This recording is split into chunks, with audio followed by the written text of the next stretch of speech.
I know it's time for Lachlan's Sports Report, but I figured, why don't we just add a little love to the show? That's what makes this fun. Hello? Carolyn McLean. Oh, boy. Lachlan's wife is on the line on the air live. Yay! Happy Valentine's Day! Is that to me or the listeners at large? Well, it's all of them, but especially to my beloved husband. Carolyn, before you do your thing here, I want to turn off my mic, but I just want to tell you, when you posted that this morning, that was hilarious. That was true. It was true. That was true. For those of you who didn't hear it earlier, tell people what you posted online this morning. Oh, I posted, I'm waiting for my husband to wake up so he knows what he got me for Valentine's Day.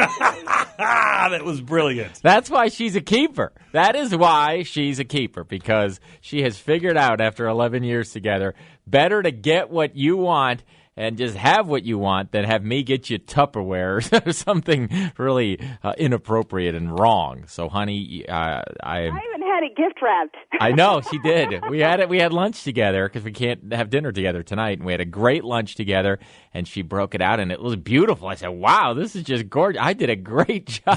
That is so great. Carolyn, the airwaves are yours.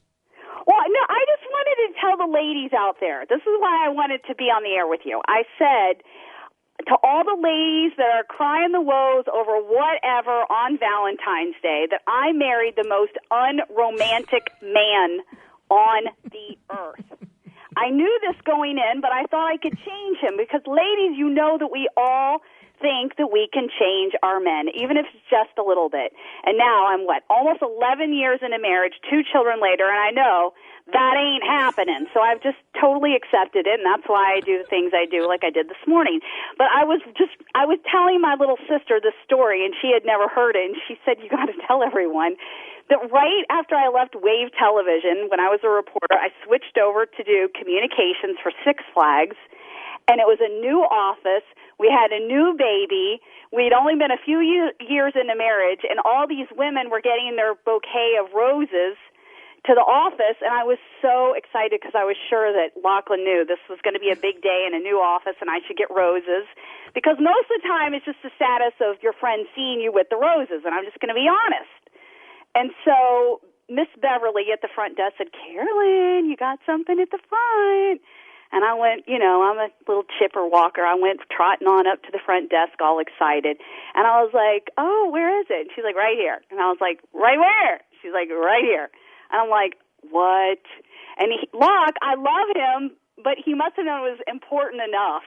He went into the garage. He got out some, dusty vase or jar. Then he went to, Kroger and got, flowers that were 3 or 4 days old. I mean, not even roses. Stuck them in his jar with, a Post-it note and dropped them off. She goes, don't you want them? I said, no. I really don't. Just keep them up front. They're just too embarrassing.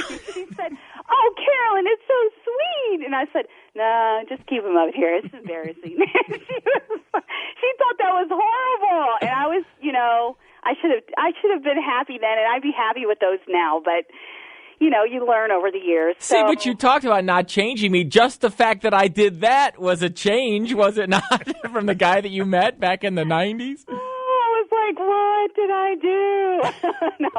No, I love my husband, Terry, and you know how much I love my husband. I just thought I'd share that story because it's so funny looking back at how important those stinking flowers were, and now I could give a flying you-know-what.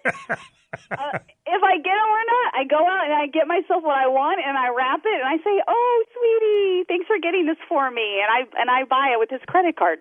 And everybody's happy. I love that. Yeah, I've learned lower my expectations. Well, I don't know if that's the message we want to send from this heartwarming story, is lower your expectations. It is learn to appreciate who you have for the good things they do, and don't blame them for the parts in them that are not perfectly matching your particular needs. That's right. How about And that for that's your Dr. restating? Phil lesson for the day. But no, it's true. I just learned you can't accept the person for whom they are, and I just wanted to call and say I love my man. You are a sweetheart. I love you very much. I had totally repressed that whole incident, by the way. She's like, I'm going to tell a story on you at some point. And I said, what story? She said, with a Valentine story. I said, I have no idea what you're talking about. But yeah, you got nervous. I did get nervous, and now I know. Fun. Thanks for outing me, honey. That was strong, Carolyn. You always bring game to the show. I love you, Carolyn.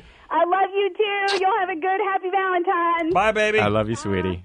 She is so great. She's Bob. awesome. You're the I am greatest very, very, very lucky. I'm aware of that every day. All right, we're going to hold the Bloomberg reporter until we get on the other side of the news. We'll get to later. We'll let you know what happened on Wall Street in a couple of minutes. Can you do that, Ian? Is that possible? Okay, Ian says he can jack around with the computer right there. That woman is the best storyteller. She is. She has a big smile on her face as she does. You can hear that in her Love voice. her. She's and special. your two daughters are gorgeous. Look how great life turns out. You don't need a special day, by the way, to tell the person you love that you love them. You don't need to wait one day a year. Just do it every day. Right, sure. I'm going to go get something out of the dumpster and give it to you. News time on 84 WHAS.